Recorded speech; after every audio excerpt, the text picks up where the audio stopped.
જય હિન્દ, જય ભારત મિત્રો અગાઉ આપણે ઔષધિના 3 લેક્ચર જોયા છે.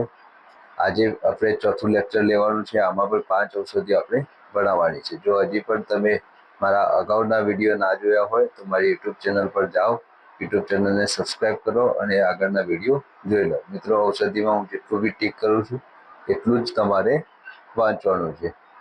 તો આપણે ચાલુ કરીએ. આજની પહેલી ઔષધિ છે કડાયો.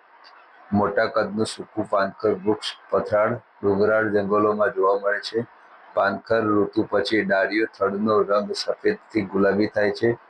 પાન ગુલાબી લીલા રંગના લંબગોળ તથા છાલ ચાંઠાવાળી ઉખડેલી જોવા મળે છે. પાકા ફળ લાલ રંગના કવચ સાથે જોડાયેલા છે. કડાયાનો ગુંદર કપડાના રંગકામ તેમજ દવાઓ ટેબ્લેટ બનાવવામાં ઉપયોગી છે. આ મિત્રો યાદ રાખવાનું છે. પાણીમાં પલાળવાથી ફૂલે છે. ગુંદરમાં રેચક ગુણ છે. ચામડી ઉપર લગાડવા ગળું આવે ત્યારે નકલી દાંતના મસાલામાં તેમજ જાતની મીઠી ગોળીઓ ચટણી વગેરે બનાવવામાં આવે છે. આમાંથી આપણે યાદ રાખવાનું મિત્રો, કડાયાનો ગુંદર કપડાના રંગકામ તેમજ દવાઓ ટેબ્લેટ બનાવવા ઉપયોગ છે. હવે આગળ મિત્રો જોઈએ કરમદા. હંમેશ લીલું રહેતું એવરગ્રીન કાંટાળું અને મધ્ય કદનું વૃક્ષ છે.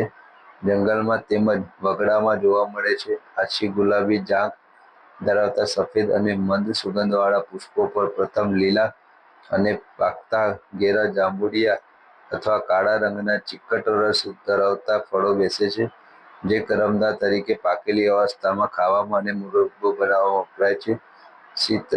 શીતકારક, શરીરની ગરમી હણી લેનાર અને પેટની જીવાત નાશક ગણાય છે. આમાંથી મિત્રો કશું યાદ રાખવાનું નથી. એવરગ્રીન તરીકે પૂછાય તો હંમેશા લીલું રહેતું પૂછે તો ખાલી કરમદા યાદ રાખવાના છે. હવે આવે મિત્રો કરિયાતું લીલું. છોડ ચોમાસા અને શિયાળામાં થાય છે. વર્ષાયુ થડ ચોરસ, પાન લાંબા, તરંગીત પર્ણો, જાંબલી છાંટાવાળા સફેદ નાના ફૂલ થાય છે. આખો છોડ રૂંવાટી રહિત ચળકાટ મારતો નાજુક હોય છે. પર્ણ સહિતના છોડનો પાણીમાં ઉકાળો બનાવી તાવમાં લેવામાં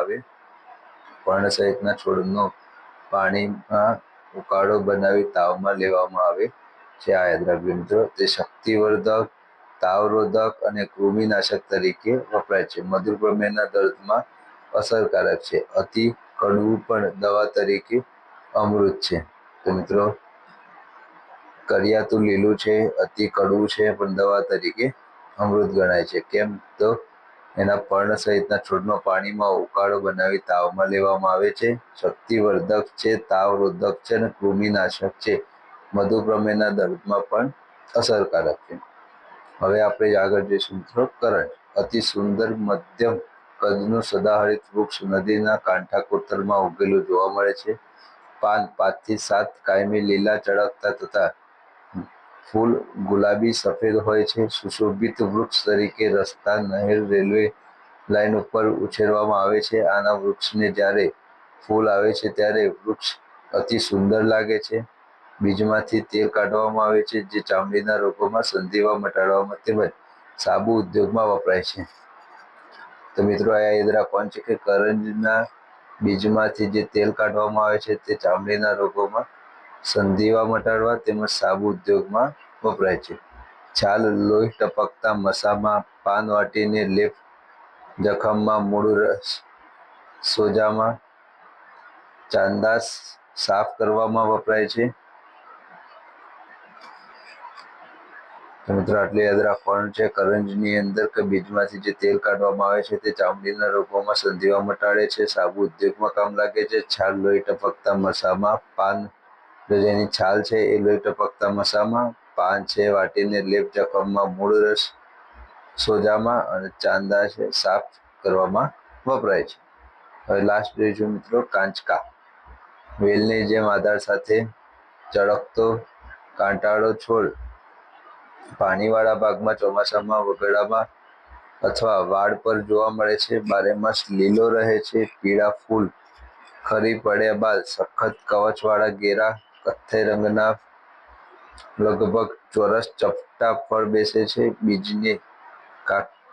બીજને કાકચિયા કે સાગરગોટા કહેવાય છે. તો કાંચકાના બીજને કયા નામથી ઓળખાય છે? યાદ રાખજો મિત્રો, કાકચિયા કે સાગરગોટા કહેવાય છે, જે પેટની વ્યાધિમાં અને તાવ મટાડવામાં ખૂબ ઉપયોગી ગણાય છે. દાહક બળતરા થતા શારીરિક જખમો પર એરંડાના તેલમાં શેકી તેના કુમળા પાન લગાવવાથી રાહત થાય છે. તેના બીજનું તેલ જ્ઞાનતંતુને કારણે ઉદ્ભવતી વ્યાધિમાં ઉપયોગમાં લેવાય છે. મિત્રો યાદ રાખજો, આ કાંચકા છે જેના બીજનું તેલ છે જ્ઞાનતંતુને કારણે ઉદ્ભવતી વ્યાધિમાં ઉપયોગમાં લેવાય છે. તો મિત્રો, તમે મારી યુટ્યુબ ચેનલ સબસ્ક્રાઇબ ના કરી હોય તો હમણાં જ કરી લો. આગળના 3 વિડીયો અને આજના ચોથો વિડીયો, ટોટલ 4 વિડીયો આપણે ઔષધિના મૂક્યા છે. જો કોઈએ ના જોયા હોય તો બધા જ વિડીયો જોઈ લેવા.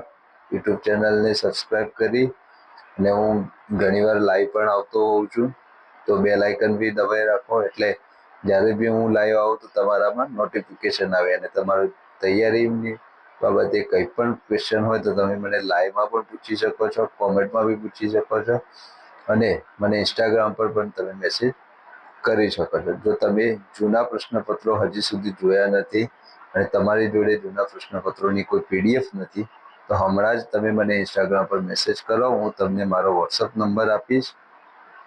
એ વોટ્સઅપ નંબરની અંદર તમારે મને મેસેજ કરવાનો છે, તમારું નામ લખવાનું છે, તમે કયા ગામના છો એ લખી મેસેજ કરશો એટલે હું તમને PDF મોકલી આપીશ. મિત્રો, જૂના પ્રશ્નો વાંચો પછી તૈયારી કરો.